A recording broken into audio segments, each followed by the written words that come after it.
This podcast is brought to you by Podcast Nation.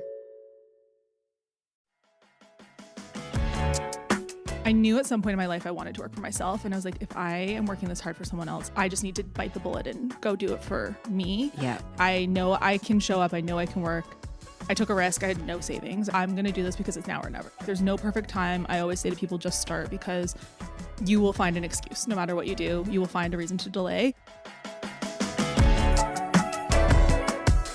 Welcome to Officially Influenced. I'm your host, Clio, founder of Boosh Media and Podcast Nation. This podcast is for creators looking to amplify their message. We're pulling back the curtain on an often mysterious industry to share the insights you need to grow your brand. Let's get into it. Today's guest is a true multi-hyphenated founder and, let me tell you, creative force. Bailey Stanworth is the founder of Quickies, the brand delivering salon-quality manicures in under 10 minutes and for under $25. But Quickies isn't just about convenience and style. The brand donates $1 from every sale to charitable initiatives, blending beauty with real impact, and I love that. You may have even seen Bailey pitch the brand on Dragon's Den Season 18 or spotted Quickies in major publications like Allure, Oprah's Gift List, Elle, Cosmopolitan, Refinery 21, Fashion, and People. And before launching Quickies, Bailey founded Play Digital, a boutique creative agency based in Vancouver that's been shaping brands since 2018. Through Play, she's worked with names like Sports Illustrated, The Birds of Paya, Array, and many more, helping brands grow through social media, influencer marketing, content production, and strategic digital storytelling. Bailey is someone who deeply understands both sides of the brand equation, building them and marketing them. But today, I really dive into how Bailey has been one of the people that I know was really at the forefront of influencer marketing, and how she has had a very clear strategy on how she's partnered with influencers since the day that she started the brand. I can't wait for you to hear this conversation.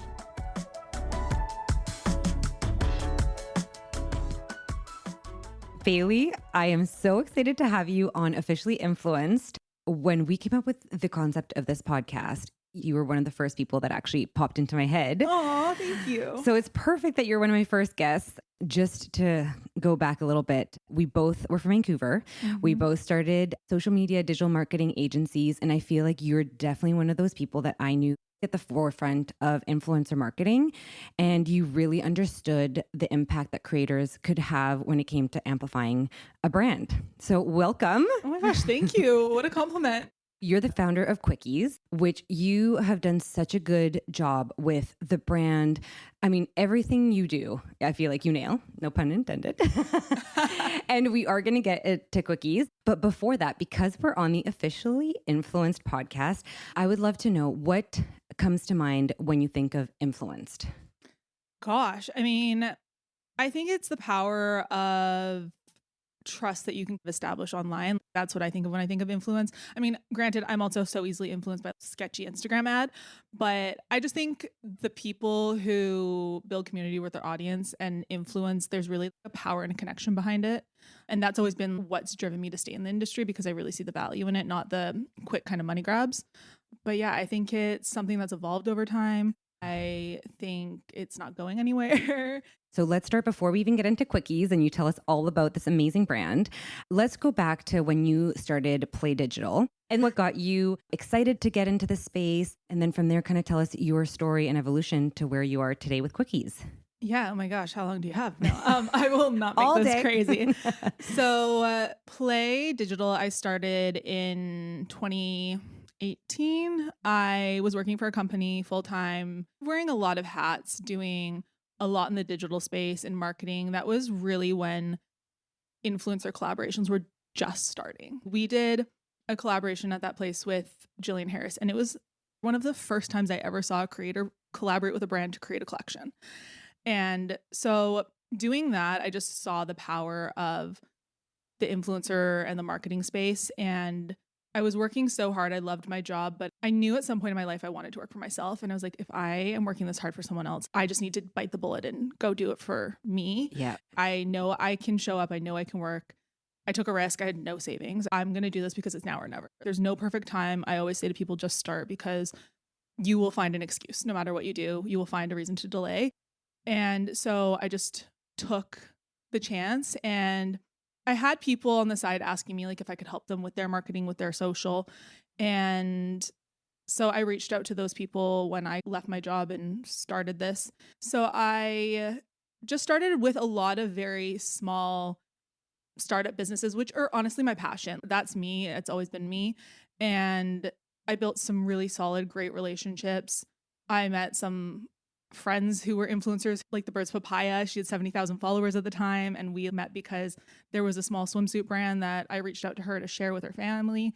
And so, yeah, it really opened a lot of doors. And it was like very much at the beginning of influencer marketing. And I did that for about 5 years. It's interesting because I find that you have had the pulse of what's about to blow up. Like, I think Birds of Pie was such a good example. I think you always connected with people that you were following because of their messaging. And I think you're just such a natural connector, but it's almost like you're able to see what's going to hit before it does. I think for me, it's just I look at people online and see who I resonate with. I'm not just looking at their numbers, their followers, the aesthetic of their feed. With Sarah, there was such a clear message and such a clear connection with her community that I was just like, this girl is special, and it translates through the phone. And I think that's still very important with content and with creators. It's obviously ebbed and flowed and things have changed and it'll keep changing. But I think that is what I still continue to look for. And I always tell people to continue to look for that with their brands and their creators who they're partnering with. So you were working with a lot of these creators with Play Digital. If you want to give a bit of an overview of what you would do and what you would help them with.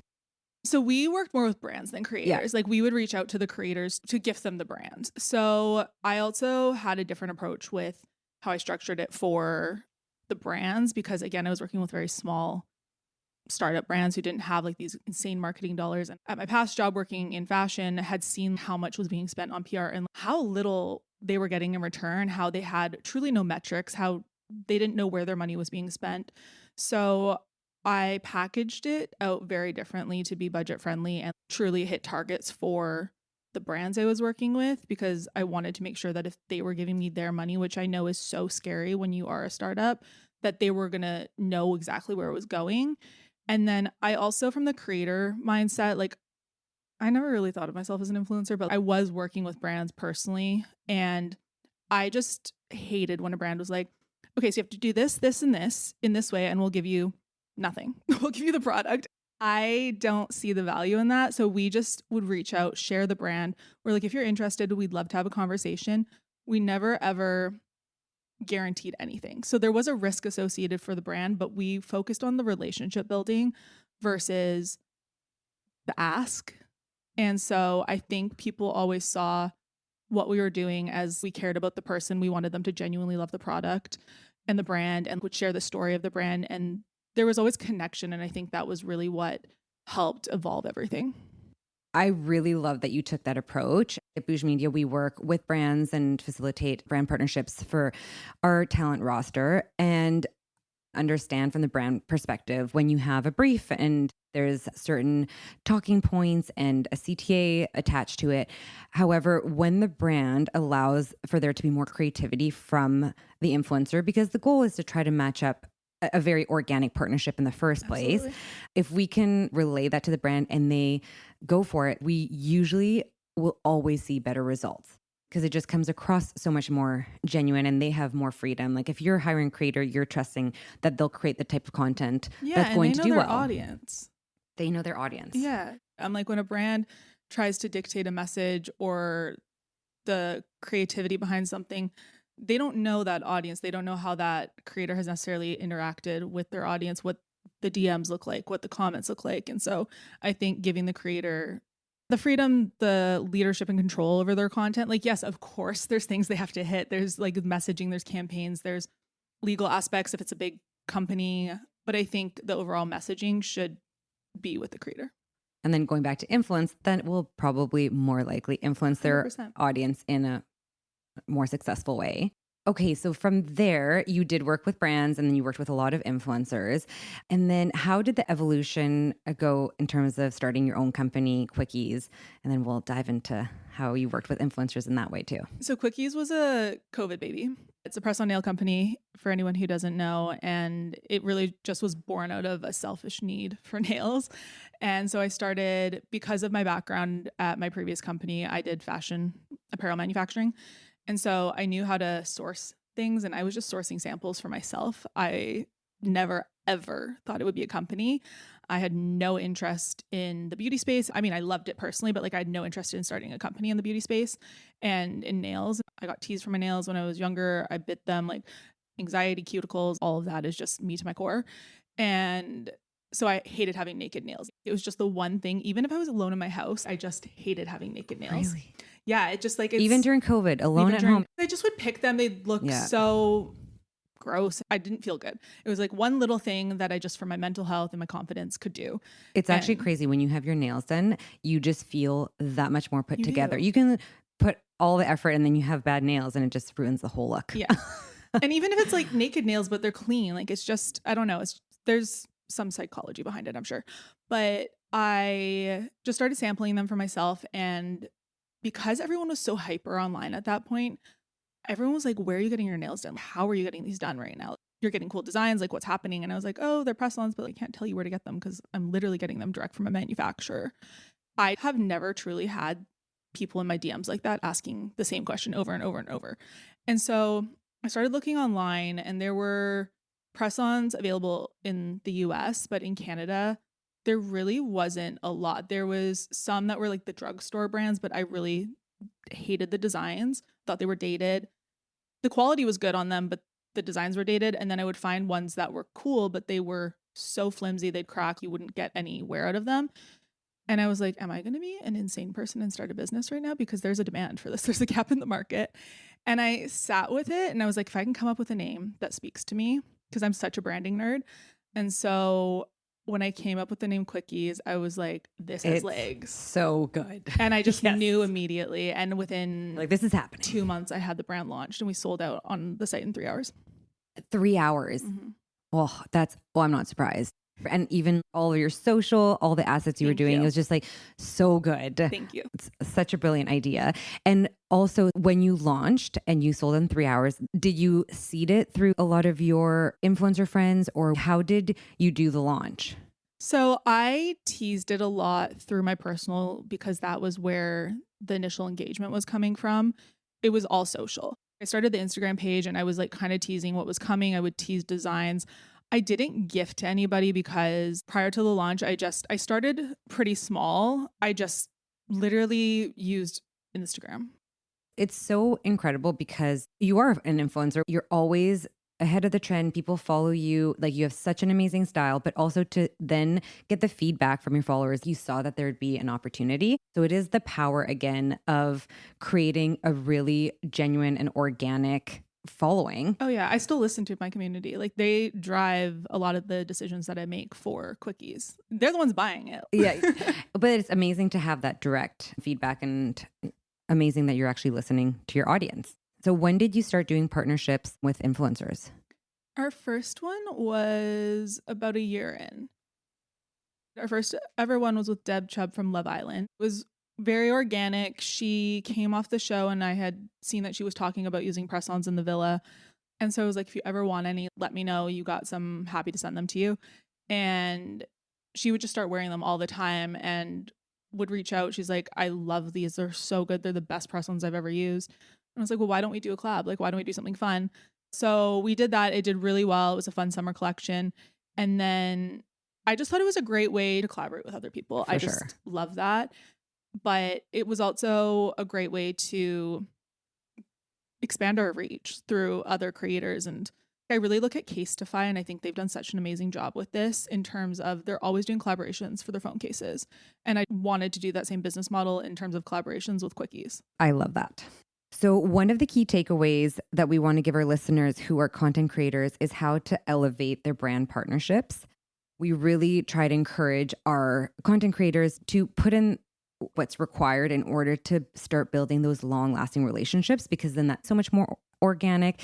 And that really ends up being a win-win across the board.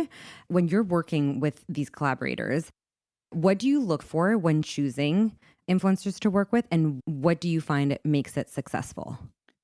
So we have never pitched someone who hasn't used our product. I've never just said this creator looks great. I want to pitch them a collab. We always have started with gifting or seeing who's wearing our product, because I think that press-ons are definitely more of a niche category than like a lip gloss. A lot of people use a lip gloss. Not everyone's used press-ons. So I want to make sure people are familiar with the product, who we're going to collaborate with, who can speak very authentically to it, and who know the difference in our product quality versus just an average press-on. So that's like the first thing that I do look at. And I think from a creator perspective, if they're looking to build brand relationships that have legs to grow into a collaboration, I would just genuinely interact with that brand as much as you can. Be genuine about it though. I don't know how to really say that differently. If you want to work with them, I'm assuming you love the product. So just be using it and organically integrate it into your content as much as you can. But what we looked for and how we've pitched it has always been like, a lot of the people who were using our product were big names. We've collaborated with Katie Maloney from Vanderpump, and she was buying our product. And I'm like, if you love it that much, we should be collaborating. And so we've done 2 together. We've done a collaboration with Rudy Berry. She is a beauty influencer. And again, she was doing her own nails at home. She was in the nail space and she would use press-ons, but also do her own. And then she realized how much time she was saving with press-ons. So she switched over to Quickies, and I was like, okay, well, now let's do a collab. It just was very organically evolved through all the connections. And the ones that perform the best, I think, are the ones that had the longest interaction with us. So again, very organic. Yeah. Yeah, because I guess in today's world for content creators that are listening, like there's a lot of gifting and it can be overwhelming. You just can't post about everything. But I think like what you're saying is, if you truly genuinely love that product, then giving it a shout out, even though there's no contract in place, it's about really starting to build that relationship ahead of time. Absolutely. Moving on to trends and insights, have you seen a shift in what actually moves the needle when it comes to creators promoting products in the beauty space? It's hard. I think we're inundated with so much content right now. I think it really is honestly more about seeing the same person use the same product over and over. That's what influences me the most. I'm like, oh my God, this person won't stop talking about this. I definitely think that people have their platforms that they kind of rely on and their creators that they rely on more now than just scrolling. But I'm so easily influenced. I'm like, I just bought a lip gloss, but now I need that one too. And it's interesting because with the beauty space, you do buy so many different products, but there is so much selection. So it's like, how do you break through the noise? I know. I think a lot of brand activations are helping with this. I think brands doing cool things that engage their community and make their audience feel more included in their universe really helps, because then it becomes more than just a lip gloss. Rhode with like their photo booths is really cool, and it's also a brand footprint that they take home and they're like reminded of Rhode because they probably put on their fridge and they're subconsciously seeing the branding. I think it's so smart. I think it is going beyond actual product and influencer marketing. This isn't a beauty brand, but I think Base does a really good job with that. You can tell their team is so well integrated and internally talking. Obviously, I think Rhode in the beauty industry is doing amazing. Yeah. I think Tower 28 is doing a great job too. I love that they utilize creators for campaigns a lot. And I think that they're one to look at for just how to partner with creators. And speaking of partnering with creators, what we've noticed with more and more demand from brands for more micro nano influencers, I would say that we've really seen a shift probably in the last year. What do you think about that? Do you think that there is going to be a bit more of a push for smaller influencers? I'm seeing more micro influencers and nano influencers get a lot of gifting, and they're so excited and eager to share it that it's almost like I don't know what they truly like, because they're sharing everything, which I get because they are working hard to build up. But I don't know what products you organically love because every story is an unboxing. This is probably really good advice for anyone who's starting in the space that falls under the micro influencers, is to, again, go back to just sharing what you truly love. And I don't think there's anything wrong with sharing your unboxing. Like, you're grateful for the brand. And obviously, I'm assuming you're accepting gifts from the brands that you want to partner with. But I think talk about the stuff that you love, because that's how you'll establish trust with me, and how you'll influence me is, like I said earlier, I think I just need to see the same thing a little bit more from someone to understand that they really like it, because there is so much content now, not even just from the same person, but just we get into doom scrolling and we're seeing so much that I'm just like, it's in and out. And maybe another way too is making sure that you are really filling the content in between with what you love, like just your life. So then people start to then see this is a great fit because they know all you're you. posting is unboxings, but I don't get to know you and your life. Like I don't feel connected to you. Like you don't even need to post product. Like show me your dog. Yeah. Honestly, I trust you so much more if you show me your dog. Bailey sold. She'll follow and like. 100%. Let's do a quick lightning round called Influenced by You. You are such a stylish trendsetter. So Thank I'm very you. excited to hear your answers. And I think hopefully I'll learn a few things here. What's one product that you're obsessed with right now? Oh my God, just one? One. Obviously Quickies. No, I'm kidding. Well, obviously. I am genuinely obsessed with our new 30-piece mold. So I'll plug myself on that. Tell us more. Well, we used to only have 24 pieces and now we have 30 pieces. So you can find like your right size. It's easier. It's better. The quality's gone up. So chef's kiss there. Amazing. You know what? That's it. Quickies. No. What else am I obsessed with? I am obsessed with Let Me Sleep because I have sleep problems. And I've heard really good things. So Let Me good. Sleep. Yeah. Okay. Instagram Reels, stories, or TikToks? Stories, TikToks, Reels. I never scroll Reels. I'll watch my friends' Reels, like whoever I follow. Yeah. But I'm never scrolling Reels on Instagram. Really? Yeah. Okay. So stories first. I love stories. I think that it's just the most authentic, engaged way to get to know someone. And I love TikTok because it is more unfiltered than an Instagram post. Mm-hmm. Yeah. I like seeing a little glimpse into people's days. And Reels just take so much more work. Oh my God, 100%. I don't even know the last time I made a Reel. No need. Okay. So a trend that you're loving right now. Okay, this is a trend I never thought I would love because I used to hate them.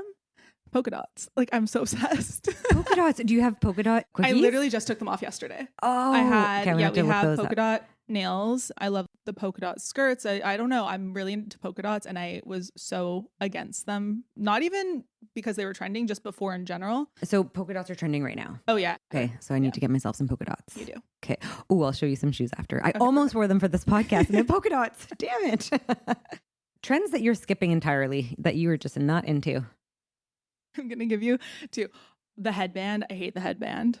I love the headband on other people. It's just, I have a weird head. I can't. Not like the Gossip Girl headband. Yeah. Like the thick one. Yeah. Yeah. I love it on other people. I feel like they would look so good on you. I don't know. I can't do it. Really? That's like, I don't know if my forehead's weird. Okay.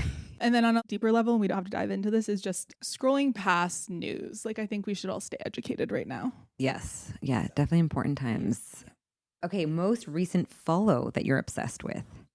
Oh. Okay. I don't think this is a recent, it's absolutely not a recent follow, but Lauren Chan, LC Chan. She's a friend of mine, but she is a model. She was the first queer cover model in Sports Illustrated, and she just walked New York Fashion Week, and I'm just obsessed with her. She's crushing life, and I just am so happy for her and proud of her, and I just, every time her content comes up, I'm in awe. I will definitely need to be following. She's amazing. And Canadian. And she's Canadian. Double follow. Can I double follow?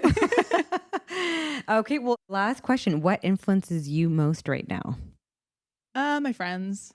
Yeah, my friends, I just trust them so much. And I think honestly, also for brands, like I gift Quickies to my friends. I gift Quickies to friends of friends because I think grassroots is so underrated. I don't care if they post online, but I know that they're telling people, like they'll text me that they just sold some girl that they met at the bar, or like their mom's friend was like, I love your nails. Where do I get them?